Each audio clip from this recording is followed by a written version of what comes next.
Aw, come on!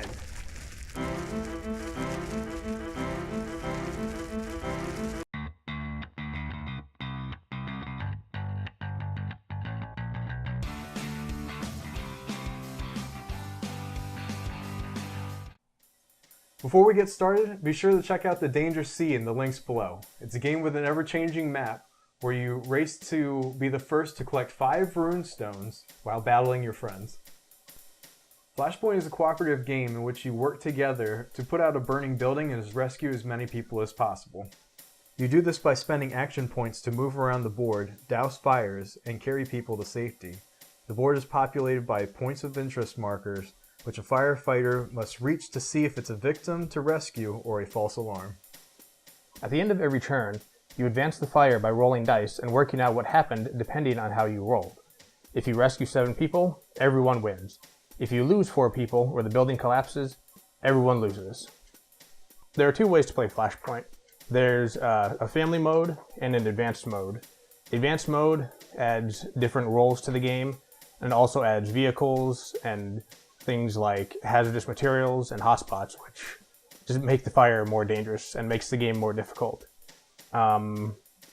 We played 1 round of the family game and 1 round of the advanced game on the heroic difficulty level.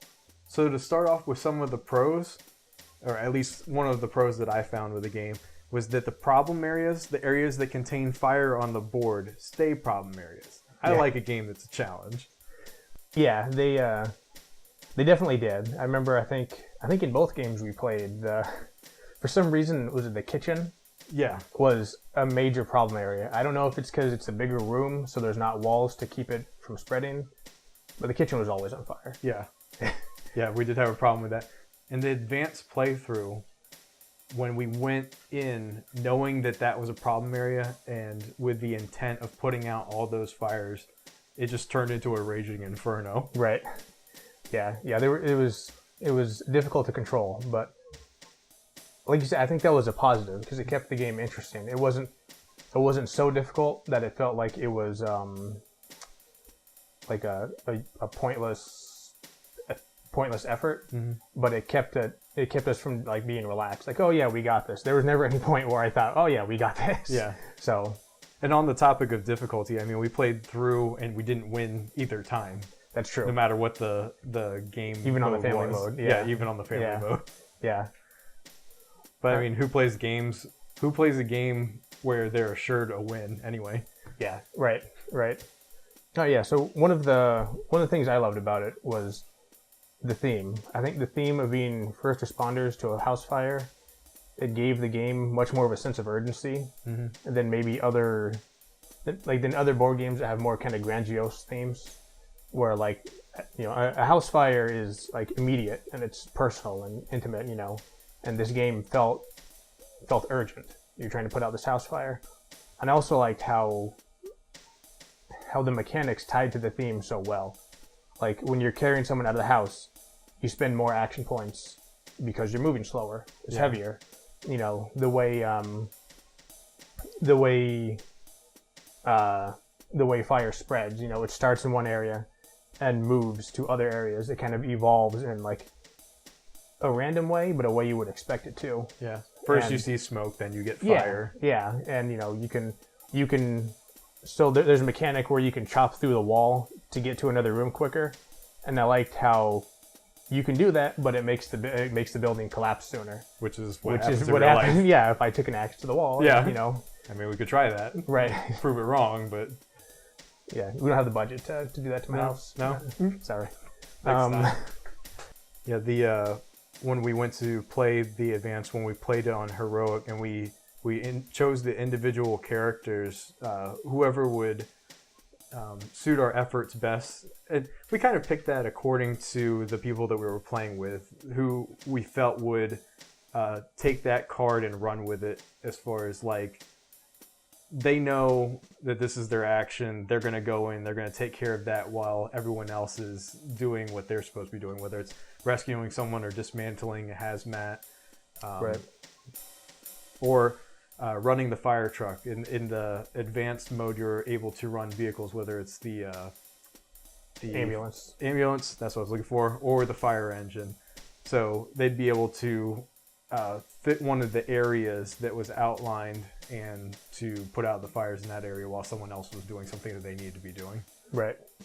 And that kind of speaks to something else that I liked about it. I liked how, not so much in the family game, but in the advanced game with the different roles, working together feels like you're working together. Yeah. Each role feels like a puzzle piece meant to go with another one. They're not just like cookie cutters or like this one can do this and this one can do this. They each have strengths and weaknesses, and they need each other to play off, to negate their weaknesses and to be able to play their strengths, which I thought was great. It was, great having two different roles like move through the house near each other so they could help each other because one's got a weakness that the other can negate with their strength. And I thought it made it feel like much more like teamwork than maybe other cooperative games. And the characters added depth. Yeah. Oh yeah. Definitely. Just a quick note. Another thing that was nice about the game was being able to carry AP from turn to turn. Yes. Sometimes you get to a point and you're like, well, I could turn this to smoke, but it's just going to flare back up into fire. So being able to take that AP and do more damage to what's going on in your scene was a lot more. Yeah, it helps a lot because in other action point games, there's times where you can't really do much. So maybe you spend 1 point and that's the end of your turn, and your turn feels like a waste. But being able to bank your action points, you can not do anything one turn, but then your next turn you can be awesome because you have 8 points or something, or if you're if you're like one of the, what is it, like the CASP firefighter or something, you have like 15 points or something crazy, so it makes it so no turn feels like a waste, which is really nice. I think even with the generalist you had 5 action points to go through and carry out whatever you needed to do. Obvious comparison would be to Pandemic. Pandemic has a similar action point system, similar different roles that you can play. It has a similar mechanic where the board kind of naturally but also spontaneously mutates. In Pandemic it's diseases, in Flashpoint it's fire. But I think even though they're similar in mechanic-wise, theme-wise, and in the details, I think they're different enough where you could definitely have both in your collection, and you wouldn't have the same game. They're two different games in the same genre of mechanics. Definitely. Man, all this talk about fire is making me thirsty. Let's go get a drink. Sounds good.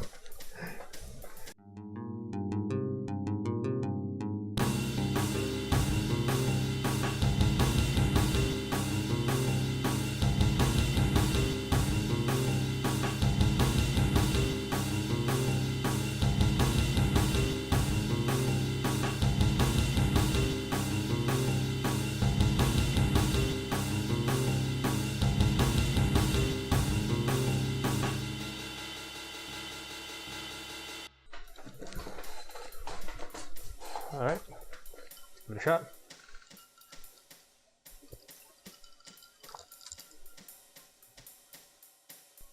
That's pretty good. That is pretty good. You can taste the gin in it, but it's kind of the grenadine makes it kind of sweet. Yeah, I wasn't expecting that. I mean, I've had a Long Island iced tea before, but I just didn't know what this was going to be since it's about an ounce of everything. Right.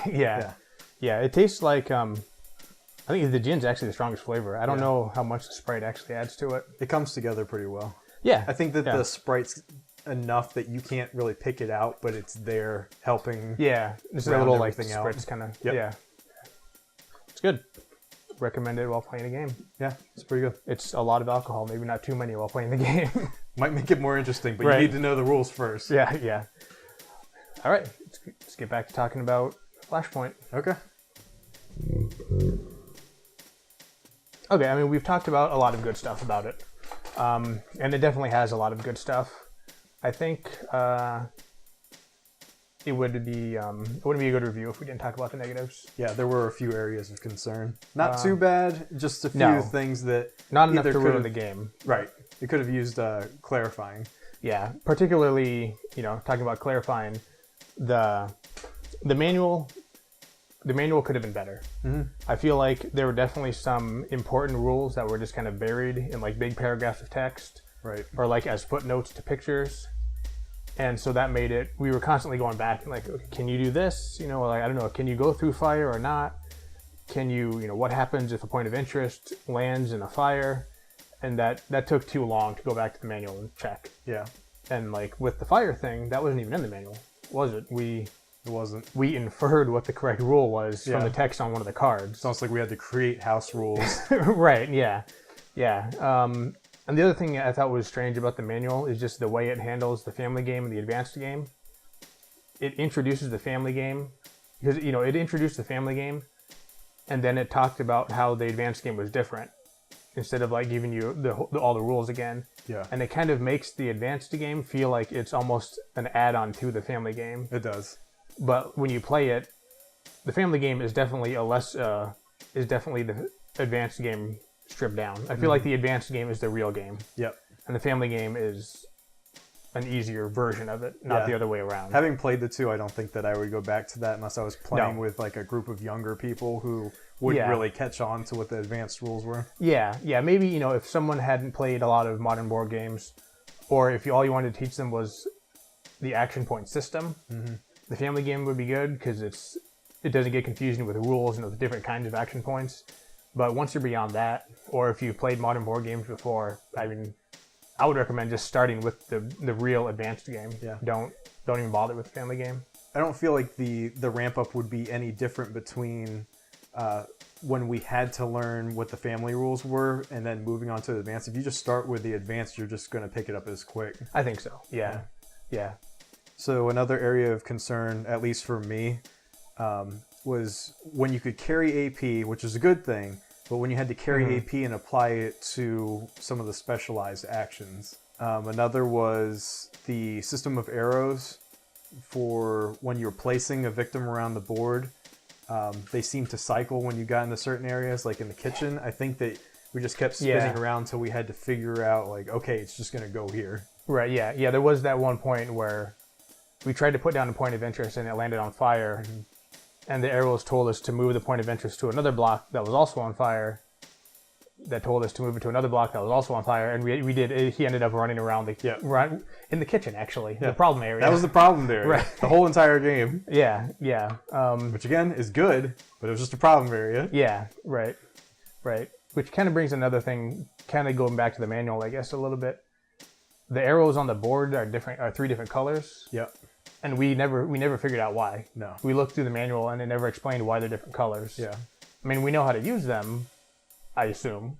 I think. But we don't know why they're different colors, so maybe we don't. So yeah, some of them maybe it just red. looks nicer. Maybe it has to do with zones. You've got reds out here, and then yellow, and then blues. But I don't know how that applies. Yeah. Another problem, I think it was a minor problem. So okay, there's a point of interest on the board. You work your way to it, spend a bunch of action points to get to it, and you get to it, and it's blank.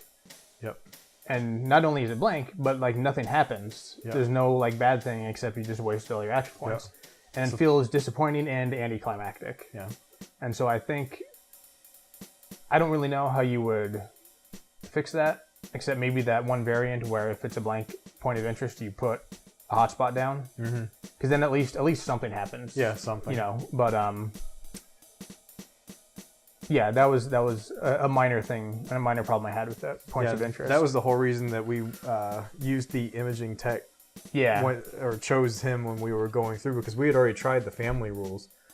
Where is the card? Oh, right there. Skip right past it. I expected it to be blue for some reason. That's exactly why I was looking at that one. I thought that it was a think blue of card. imaging and UV. Or yeah. Not UV. I don't know. I mean, all it's got is it's got that blue laser where for the infrared temperature checking and all that. But right. So that was a very valuable character to have in play, because they were standing on the outside of the building and you could check to see if you were going to waste 20 action points getting over to an area. Yeah. The imaging technician is a role that allows the player controlling it to flip over any point of interest anywhere on the board. So basically they can just when we played, Tom had the imaging technician, and he stayed in one room, controlled the fire there, and flipped over points of interest all over the board for us. Yeah. And that saved us a ton of AP. Yeah. I mean, that was great. Yeah, it kind of, though, it's kind of a balance. It almost takes all the teeth away from the mysterious point of interest mechanic, though.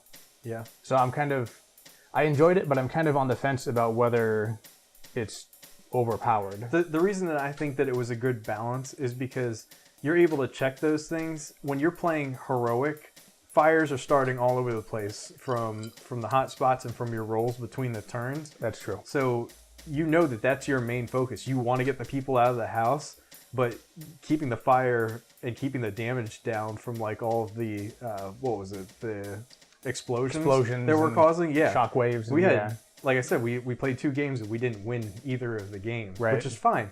But it was damaging the entire area and we couldn't do anything about it. Yeah, that's a good point. It made it maybe on the easier levels it wouldn't be overpowered. Yeah, that's true. But we didn't try those. On heroic, yeah, when we started with like 5 hotspots and 5 hazardous materials, and yeah, that was rough. But yeah, I mean, aside from all those problems, though, I mean, it's a great game. It's, you know, it plays like 2 to 6 people, I think. Mm-hmm.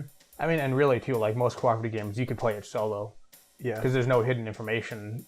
So it was one of those good team building games. Yeah. You feel closer after you finish that. Yeah.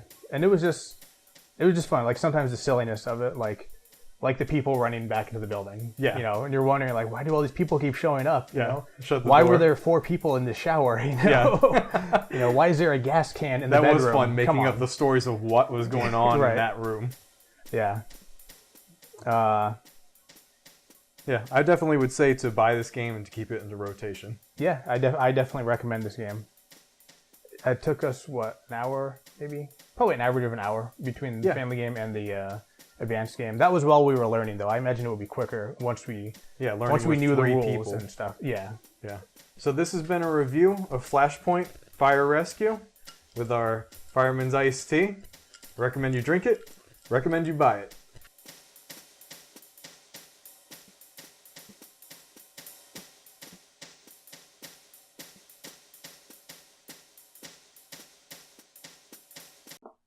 Thanks for watching the video. If you've got a game that you'd like us to check out or to review, go ahead and contact us at the information kept down in the description. We'd love to hear from you.